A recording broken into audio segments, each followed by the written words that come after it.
السلام عليكم ورحمة الله وبركاته. ازيكم يا حبايبي؟ عاملين ايه؟ يا رب تكونوا بخير. والنهارده هنعمل صينية بطاطس بالسمك، ومعانا بطاطس مقطعة شرايح، ومعانا سمك بلطي متبلاه بهريسة شطة وتوم وكزبرة وبهارات سمك، ومعانا طماطم وبصل وفلفل اخضر وخضرة وملح وكمون وبهارات سمك وكزبرة وفلفل اسود وتوم.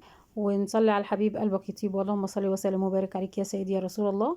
وفي الصينية هنضيف البطاطس والطماطم والبصل والخضرة والفلفل والثوم وشوية هريسة الشطة، دول كانوا متبقيين من تتبيلة السمك، ضفناها عليهم. وحطينا شوية زيت ونص كوباية مية، ونصلي على الحبيب قلبك يطيب، اللهم صل وسلم وبارك عليك يا سيدي يا رسول الله.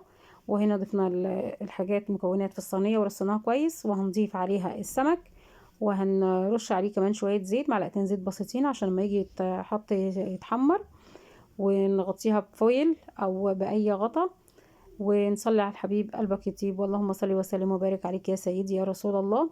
وبعد ما هنغطيها هنحطها في الفرن، وادي بعد ما استوى. وبألف هنا، وما تنسناش في كومنت وسبسكرايب، والسلام عليكم ورحمة الله وبركاته.